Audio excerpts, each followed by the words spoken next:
పరిష్కారంగా ఉండేది. కానీ ఇవాళ అందుబాటులోకి వచ్చిన మందులతో పాటు జీవనశైలిలో తగిన జాగ్రత్తలు తీసుకోవడం ద్వారా గురకను చక్కగా అదుపులో ఉంచుకోవచ్చు. గురక గురించిన పూర్తి వివరాల్ని డాక్టర్ని అడిగి ఇప్పుడు తెలుసుకుందాం.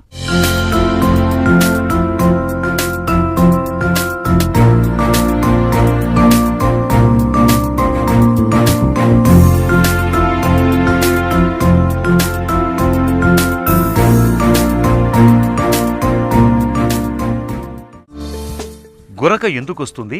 కారణాలేంటి? నిద్రలో ఉన్నప్పుడు మన గాలిగొట్టం పై భాగంలో ఉన్న గోడలు ఎప్పుడైతే వైబ్రేట్ అవుతాయో అప్పుడు గురక వస్తుంది. అందరికీ గురక రావాలని ఏం లేదు. ఎవరికైతే ఈ పై భాగంలో ఉండే గాలిగొట్టంలో పార్షియల్ అబ్స్ట్రక్షన్ జరుగుతుందో వీళ్ళల్లో మాత్రం గురక వచ్చే అవకాశం ఉంటుంది. గురక రావడానికి ముఖ్య కారణాలు ఒబేసిటీ అంటే ఉబకాయం. వీళ్ళల్లో కూడా మగవారిలో ఎక్కువగా చూస్తూ ఉంటాం.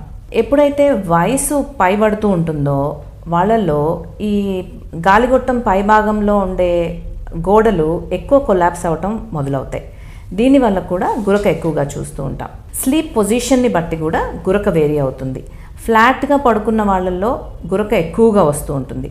పక్కకు పడుకున్న వాళ్ళల్లో గురక కొంచెం తగ్గే అవకాశం ఉంటుంది. ఇవే కాకుండా స్ట్రక్చరల్ అబ్స్ట్రక్షన్స్ అంటే ఎప్పుడైతే ముక్కు గోడ వంకరగా ఉన్న వాళ్ళ ముక్కు దూలం వంకరగా ఉన్న వాళ్ళలో కానివ్వండి, ఎక్కువ పాలిప్స్ నిండిపోయి ఉంటే ముక్కులో ఎక్కువ పాలిప్స్ నిండిపోయి ఉన్న వాళ్ళలో వీళ్ళల్లో కూడా మనం గురక ఎక్కువగా చూస్తూ ఉంటాం. ఎలర్జీ ఉన్న వాళ్ళల్లో కూడా సరిగ్గా ట్రీట్ చేయకపోతే వాళ్ళకు కూడా ముక్కు తిబ్బడం ఉండి వాళ్ళలో కూడా గురక చూస్తూ ఉంటాం. ఇవే కాకుండా కొంతమందిలో టాన్సిల్స్, ఎడినాయిడ్స్ చాలా పెద్దగా అయిపోయి దానివల్ల కూడా గురక వస్తూ ఉంటుంది. కొంతమందిలో టంగ్ బేస్ అంటే నాలుక వెనక భాగంలో పెద్దగా అయిపోయి దానివల్ల గాలిగొట్టం అబ్స్ట్రక్ట్ అయ్యి గురక వస్తూ ఉంటుంది. గురకను ఎప్పుడు పట్టించుకోవాలి? ఎప్పుడన్నా గురక పెడుతూ ఉన్న వాళ్ళలో మనం పట్టించుకోవాల్సిన అవసరం లేదు. ఎప్పుడైతే ఈ గురక చాలా పెద్దగా వస్తుందో అంటే రూమ్ బయటకు కూడా వినిపిస్తుందో, ఇల్లంతా వినిపిస్తుందో అప్పుడు దీన్ని కొంచెం మనం పట్టించుకోవాల్సిన అవసరం ఉంటుంది.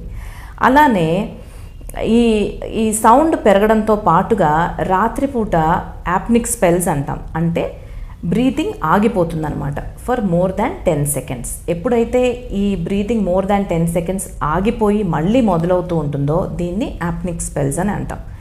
ఈ విట్నెస్డ్ యాప్నిక్ స్పెల్స్ ఎప్పుడైతే చూస్తామో అప్పుడు కూడా మనం గురకని కొంచెం సీరియస్గా తీసుకోవాల్సిన అవసరం ఉంటుంది. దీంతో పాటుగా ఈ గురక ఎక్కువ ఉన్న వాళ్ళల్లో రాత్రిపూట సడన్గా గ్యాస్పింగ్లోకి వెళ్ళి మెలకు వచ్చేస్తూ ఉంటుంది. ఈ మెలకు రావటం వలన నిద్ర సరిపోకపోవడం, ఈ నిద్ర సరిపోకపోవడం వలన డే టైం ఎక్సెసివ్గా నిద్రపోవడం, డే టైం బాగా నిద్ర వచ్చినట్టు ఉండటం, అలర్ట్నెస్ తగ్గిపోవటం, ఇలాంటి సిచ్యువేషన్స్లో ఎవరైనా డ్రైవ్ చేస్తున్నప్పుడు యాక్సిడెంట్స్ అవ్వడం కూడా జరుగుతూ ఉంటుంది. ఇలాంటి సిచ్యువేషన్స్ మనం కొంచెం సీరియస్గా తీసుకుని దాన్ని ట్రీట్మెంట్ తీసుకోవాల్సిన అవసరం ఎంతైనా ఉంటుంది. గురకకు సర్జరీనే మార్గమా? బరువు తగ్గాలి.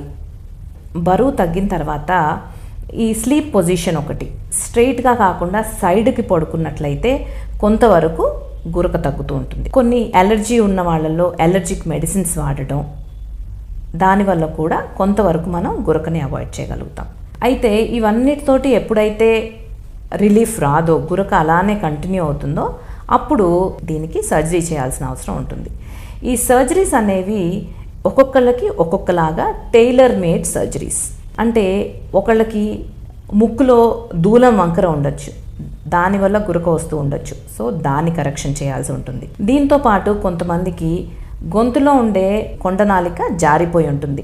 ఇలాంటి వాళ్ళలో కొండనాలిక సంబంధించిన ఆపరేషన్ కూడా చేయాల్సి ఉంటుంది. అలానే పెద్ద టాన్సిల్స్ ఉన్న వాళ్ళలో టాన్సిలెక్టమీ చేయాల్సి ఉంటుంది. ఎడినాయిడ్స్ ఉన్న వాళ్ళలో ఎడినాయిడెక్టమీ. ఇలా పర్సన్కి ఒక్కొక్కళ్ళకి వేరీ అవుతూ ఉంటుంది ఈ సర్జరీ అనేది. మందులతో గురక మాయమవుతుందా? చెప్పాలంటే మందులతో గురక తగ్గదు. అసలు గురకకి మందులు ఉండవు. కాకపోతే అలర్జీతో వచ్చే గురకనైతే మనం మందులు ఇచ్చి తగ్గించే అవకాశం ఉంటుంది. బరువు తగ్గటం, మద్యపానానికి దూరంగా ఉంటే గురక తగ్గుతుందా? కొన్నిసార్లు ఇనీషియల్ స్టేజెస్లో ఉన్నప్పుడు బరువు తగ్గటం మూలాన, మద్యపానం అవాయిడ్ చేసినందు మూలాన చాలా మటుకు గురక తగ్గుతుంది. అయితే ఎప్పుడైతే బరువు చాలా ఎక్కువ ఉంటారో 120-130 kgs అలా ఉన్నప్పుడు బేరియాట్రిక్ సర్జరీ కూడా ఒక ఆప్షనే. సిప్యాప్ మిషన్తో గురకను తగ్గించుకోవచ్చా? సిప్యాప్ అనేది చాలా effective mode of treatment. So first ఎప్పుడైతే ఈ మనం అబ్స్ట్రక్టివ్ స్లీప్ యాప్నియా అని మనం డయాగ్నోస్ చేస్తామో, దీని తర్వాత ఫస్ట్ ట్రీట్మెంట్ మనం సిప్యాప్ ట్రయల్ ఉంటుంది. సిప్యాప్ అంటే కంటిన్యూస్ పాజిటివ్ ఎయిర్వే ప్రెషర్. దీంట్లో ఈ కంటిన్యూస్ ఎయిర్వే ప్రెషర్ ఇవ్వటం వలన గాలిగొట్టంలో ఉండే పై భాగంలో ఉండే గోడలు కొలాప్స్ అవ్వకుండా అవాయిడ్ చేస్తుంది. దీని మూలాన గురక అనేది తగ్గుతుంది. అయితే కొంతమంది ఈ సిప్యాప్ పెట్టుకోలేరు. ఎందుమూలన అంటే కొంతమందికి క్లాస్ట్రోఫోబియా అనే వ్యాధి ఉంటుంది. అంటే ఈ మాస్క్ పెట్టుకోవడం వలన వాళ్ళకి చాలా డిస్కంఫర్ట్ ఉండి పెట్టుకోలేకపోతారు. ఇలాంటి వాళ్ళల్లో ఇంకా ఎప్పుడైతే ఈ మాస్క్ ఎక్కువగా పెట్టుకున్నందు మూలాన ఆ స్కిన్ ర్యాషెస్ రావడం కానీ, అబ్రేషన్స్ రావడం కానీ జరుగుతాయో వీళ్ళల్లో కానివ్వండి, లేకపోతే బాగా ఎక్కువ గాలి ముక్కు నుంచి తీసుకోవటం వలన ముక్కు బాగా ఎండిపోవడం, గొంతులో నుంచి తెమడ ఎక్కువ రావడం, వీటి వలన కూడా వీళ్ళు సిప్యాప్ వాడటం కష్టంగా ఉంటుంది. వీళ్ళల్లో మనం వేరే ట్రీట్మెంట్ ఆప్షన్స్ అనేవి చూసుకోవాల్సిన అవసరం ఉంటుంది. లేజర్ చికిత్సలతో గురక తగ్గుతుందా? ఇప్పుడు రీసెంట్ అడ్వాన్సెస్ లేజర్స్ కానివ్వండి, కోబ్లేషన్ టెక్నాలజీ కానివ్వండి, రేడియో ఫ్రీక్వెన్సీ అబ్లేషన్ కానివ్వండి, ఈ అడ్వాన్స్ టెక్నాలజీ వలన సర్జరీస్ అనేవి చాలా ఈజీగా అండ్ చాలా ఎఫెక్టివ్గా చేయడం జరుగుతుందన్నమాట. ఈ అడ్వాన్స్మెంట్స్ వచ్చిన తర్వాత మోడ్ ఆఫ్ అంటే సర్జరీస్ కూడా చాలా బెటర్గా చేయడం జరుగుతుంది. దీనివలన గురక అనేది చాలా తగ్గుతుంది. గురకను అదుపులో ఉంచుకోవడానికి జీవనశైలిలో తగిన జాగ్రత్తలు తీసుకోవాలి. ముఖ్యంగా బరువును అదుపులో ఉంచుకోవాలి. నిత్యం బ్రీతింగ్ వ్యాయామాల్ని చేయడాన్ని అలవాటు చేసుకోవాలి. గురక మరీ తీవ్రంగా ఉన్నప్పుడు సర్జరీ చేయించుకోవడం మేలు. ఇవి చాలా ఈజీగా అండ్ చాలా ఎఫెక్టివ్గా చేయడం జరుగుతుందన్నమాట. ఈ అడ్వాన్స్మెంట్స్ వచ్చిన తర్వాత మోడ్ ఆఫ్ అంటే సర్జరీస్ కూడా చాలా బెటర్గా చేయడం జరుగుతుంది. దీనివలన గురక అనేది చాలా తగ్గుతుంది. గురకను అదుపులో ఉంచుకోవడానికి జీవనశైలిలో తగిన జాగ్రత్తలు తీసుకోవాలి. ముఖ్యంగా బరువును అదుపులో ఉంచుకోవాలి. నిత్యం బ్రీతింగ్ వ్యాయామాల్ని చేయడాన్ని అలవాటు చేసుకోవాలి. గురక మరీ తీవ్రంగా ఉన్నప్పుడు సర్జరీ చేయించుకోవడం మేలు.